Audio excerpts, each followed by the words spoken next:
Hello, everyone. Thank you for being here. I'm going to talk to you about $9 billion of reliability lessons. Exactly a year ago, the James Webb Space Telescope was launched into space. This is the largest space telescope ever launched. 20 years of development, over $9 billion of development went into it. You can see here all the delicate mirrors, the heat shield, all the things that went into the space telescope made it a marvel of engineering.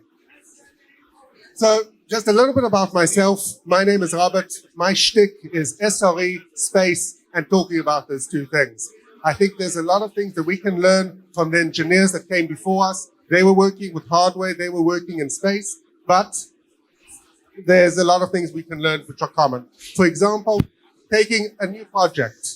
We had the Hubble Space Telescope. Why did we need a new space telescope? Why did we need the James Webb Space Telescope? Well, just take a look at the difference between the picture of the Hubble, of these clouds of gas, and the picture that we got from Webb just a few months ago, where Webb is X-raying through the clouds into the stars, seeing the very birth of the stars, seeing the very beginning of the universe. Something that was impossible with Hubble, something that was impossible with the legacy system that it came to replace. So when these legacy systems, and just like we have our own legacy systems that we're replacing, either in our own companies or competitors, we start off with taking their capabilities and then designing what can be more advanced. And it took NASA 8 years to design, it took them $1 billion to decide on what the goals of the Webb would be, what its capabilities would be, how it would be developed, and how it would go forward.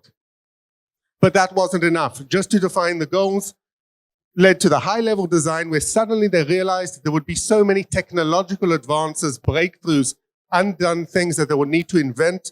So it ballooned up to $3.5 billion for development and $1 billion to plan for 10 years of operations. And then when they started working to develop it, they realized that there was so much testing, so much work that they had to put into it, a total of $9.5 billion before it was deployed for the very first time. And late last year, December of 2021, it was deployed.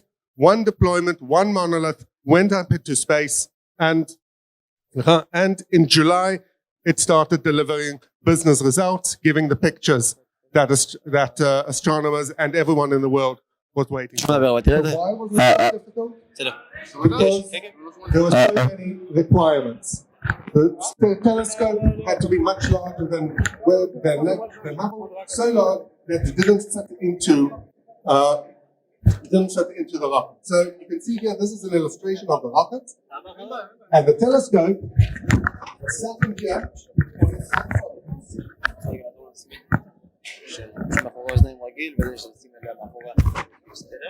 And as you can imagine, a model that unfolds like this and only has to unfold once is much more complicated than a simple model that is built as a solid piece and just flies around in space. So a lot of complexity went into just launching Webb in the first place for the first few minutes of its life, which was not needed onwards.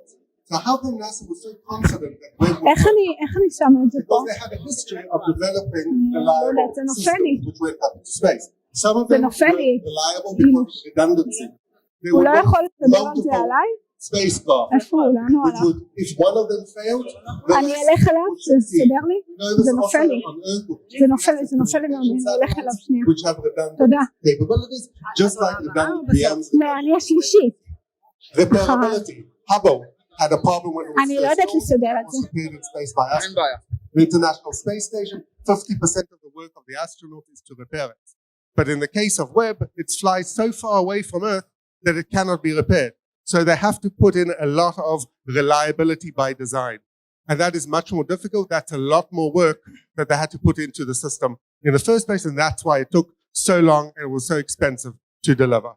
So if we look at the lessons that we can get from the Webb SRE strategy, a lot of these lessons are things we should not be doing.